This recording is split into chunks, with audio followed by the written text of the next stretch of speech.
If you can get these 4 things right, you're going to have everything you need to launch and grow a specialized CFO practice into a 6-figure firm. In this video, I'm going to show you everything I've learned the last 20 years being a world-class CFO, as well as teaching hundreds of CPAs and accountants to do the same. And I've condensed it down in this blueprint called the Specialized CFO Playbook. Let's just jump right in. The 4 pillars of CFO success. We're going to go through all 4 of these: industry selection and your personal background, positioning, authority, and expertise, client acquisition, offers and prices, and then finally, client service and product delivery. So choosing the right industry is the single most important decision you're going to make in your practice period. I liken it to picking a college major. You can succeed with any major, but you can succeed quicker with, say, an accounting degree over maybe an English degree or something else. So this is a very important decision. Don't blow it. I've talked to many people, including myself, that wasted 1 or 2 years tracking down the wrong industry. So let's look at what makes a great industry. First, there's got to be a big opportunity. It's got to be in a massive growth phase. That makes it easier to find and land clients. We want to have pretty good degree of complexity, maybe multi-verticals within the industry, complex gap accounting and financial issues. And we also want to find these mom and pops, both in major cities, small towns. And we want to see the one, like in my town, Bend, Oregon, a small town. I want to go down the street and find a mom and pop. And even that mom and pop is doing a minimum of 3 to 5 million revenues, and more often 5 to 15 million. That means our clients have the ability to actually pay us bigger fees. And then I want these business owners to be easy to find. They're everywhere. There need to be lots of organizations within the industry, lots of events. And finally, I want it to be a fun and exciting industry. Unlike many that go chase dentists around, that's not fun. And by the way, it's way overserved and they're hard to reach. So definitely don't be that person that picks dentists. That's what I call the kind of trick industry that many pick and realize it's impossible. One hint: if you look at an industry, and there's about 1,000, if you do not find VCs, private equity, angel investors, lots of startups, it's not going to be a great industry. 95 to maybe even 99% of industries are not in that category. So make sure you're watching that as well. So once you pick that great industry, instead of working more hours, we want to focus on value. Again, this also makes us AI proof as well. We want to provide our clients value in many areas. If we come in and approach, hey, I'm just your bookkeeper or your tax person or whatever, good luck. AI is taking your job. So how do we do that? First off, we need to position and build authority. We need to develop specialized knowledge. So of course, we need to know all the accounting and tax issues of the industry and know it inside and out. But also we need to know the industry. What are the state regulations? What's compliance? What products are there? What brands? How does the industry work? What verticals are there? What software do they use? What vendors? Who are the ancillary companies? We need to know all that stuff so we can help provide more value to our clients and also learn and become the go-to authority, so that when our clients deal with us, they're like, hey, Andrew knows about this industry. He knows what he's doing. Also leverage your unique expertise to serve that industry as well. And then as we build out that knowledge, we're going to truly be able to be the number 2 for the CEO. And that's what, again, they're looking for. They are not really looking for a bookkeeper or a tax person or someone to do bank recs or AP. They want someone that, especially in a rapidly growing industry, they want someone that can help them build their company all the way from capital raise before they form, through formation, all the way to exit. They want someone that can cover their back, help them put out fires, help them build the business. If you can do that, you're going to make the big bucks. Strategic CFO services, by the way, are the fun stuff. And under you, you're going to either outsource the bookkeeping and tax. Eventually, your own AI will do that for you. No need to ever do bookkeeping, payroll, or tax return again. But we're going to go into strategic financial planning, cash flow management, raising capital, strategic tax planning, profitability optimization, capital raise, and even operational support. If we're industry leaders and we could go into a client, whatever their business, and say, hey, I've seen another client use this on that operational aspect, you can bring real value way outside of accounting and tax and really make the CEO be like, whoa, my other accountant or bookkeeper or CFO never did that before. Also controls, governance, compliance, risk mitigation. We often forget those things. They add value as well. We want to protect our clients. 2 great clients will grow your practice faster than 20 mediocre ones, period. So if you're a CFO and you have, let's even change the 20 to 10. If you have 10 clients paying you $2,000 a month and you have 2 clients paying you 10 grand a month, guess what? All 10 of those 2 grand a month, you've told them you're your fractional CFO, they're going to want your attention every week. So are the 10 grand a month, but it's going to take you a lot less time. You're going to be way more profitable. Once we build that expertise, we picked our industry, we've got to have a client acquisition and pricing system. We need to have the nuts and bolts of our marketing platform built out. What's our brand story? What's our name, our logo? What's our social media look like, our web?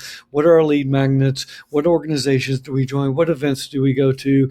What vendors do we connect with? We really need to build those pieces together. We need to know where and how to find these owners quickly. We need to have a world-class offer backed up by world-class deliverables. I don't want to show you how to catch a whale if you're in a rowboat. What happens if you're in a rowboat and you catch a whale in the ocean? The whale's going to win and you're going to get sunk. If I show you how to land a 20 grand a month client or a 10 grand a month client and you don't deliver massive value quickly, they're going to get rid of you and they're going to give you negative reviews. We're going to build on monthly retainers, not hourly, and we can build that 6-figure firm with 1 to 3 clients. And we're not going to spam owners. We're not going to use lists, paid ads, lead gen. We've got a much better way. We're kind of going to go around marketing sales. We're simply going to help people within our industry and participate. DOPE CFO's complete client acquisition system. I'll go ahead and just mention that briefly. We have that already built, how to find and close great high-paying clients in the cannabis hemp industry, which is a great industry. Also how to find clients without paid ads or outreach. We're going to get you in the right organizations, both locally and nationally, so you can be marketing both in your own market, and by the way, all 50 states for cannabis and hemp, and also nationally joining groups like Women Grow or Blunt Brunch or Freedom Grow or NCIA. Also, email scripts, lead magnets, discovery process. We have offer letters, price quoting tool, and weekly mentoring. The 6-figure math, let's just talk about that real quick. 2 clients at 5 grand a month is a very nice 6-figure firm. 5K grand a month clients might take 6 hours a week. So you could run a 6-figure firm with 2 clients and work a day and a half. And we have many people in our program that are in their 60s that are doing exactly that. And some of them just have 1 client paying them between 10 and 20 grand a month. They're working 12, 13 hours a week and have a nice retirement as well. You can see 3 clients at 8.5 grand a month. Again, that's not a full week. That's not a full-time job. And that's 300 grand a year. You can scale how you want. Some people don't get this. And you can put in any number for the client versus the job. Put in 10 grand. I got a job at 10 grand a month, or I got a job at 8 grand a month. What's it like if I switch whatever that number is, 5, 8, 10, 12? The benefit is the time goes way down. So no matter your job, no matter if your boss is paying you 5 grand, 10 grand, 12 grand, 15 grand, guess what? They want you 40 to 50 hours a week. You might have a commute. You definitely got a boss. You got workplace issues, no freedom. Now, when you have a client at 5 to 10 grand a month, it's probably going to be one day, probably half a day a week. You're going to be free with your time, fully remote, no boss, lots of free time. And so usually we can replace your job with 1 client and free up about 4 or 5 days a week of your time, and then scale from there. Now this, once we land the client, exceptional product and service isn't optional. It's a competitive edge. You simply have to be able to deliver world-class value. So having a top shelf product right off the bat. So if you're serving an industry, do you have tools, work papers, SOPs? Do you have controls docs built and PBC lists? Do you have an engagement letter? Do you have onboarding tools? Do you have cost accounting tools? Do you have reporting tools for the industry and dashboards and benchmarks and budget versus actual and rolling cash forecasts? You need these tools to provide that massive value. Again, we landed the client telling them we're going to provide that value, and then we're going to layer that product and what we do every month with our SOPs. We're going to layer that with white glove service. Again, we don't need many clients to be successful. So the person that has those 10 clients paying them 2 grand a month, they're going to be everywhere. Those clients are going to want them constantly. It's going to be hard to provide them white glove service. But if you only have 3 clients, you can really provide white glove service to those 3 clients, and they're going to appreciate it. They're going to refer you to others as well. And then you really need to build out your network. You need accountants and tax people and bookkeepers to help you answer questions or deliver products, whether you need outsourced bookkeeping or tax or audit or whatever. But you also need ancillary providers, attorneys, tax experts, software vendors, insurance, more in that industry as well. Not all specialized practices succeed. Again, this goes back to the industry you pick. If you pick the wrong industry, first off, it's going to be hard to get the clients. Again, go back to dentists. They are everywhere. They make a lot of money. That's great. What's bad about them? they're impossible to reach. And same for doctors. Good luck trying to get a hold of a dentist. And secondly, the industry is massively overserved and it's not fun on top of that. So make sure you pick the right industry as well. So what's the best industry to launch your fractional CFO firm? We talked about how the 4 pillars work together to help you build a 6-figure specialized CFO practice, from choosing the right industry to delivering exceptional service. These pillars are the foundation. But like I said at the top of the video, everything starts with choosing the right industry.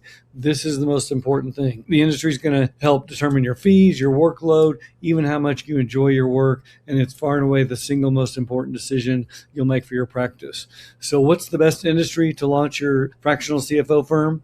That's exactly what I'm going to break down in the next video. So go ahead and click on the video link flashing on your screen now, and I'll tell you about the #1 industry for CPAs and accountants to specialize in right now. It's one that's growing, profitable, and full of opportunities for high-value clients, and I'll see you there.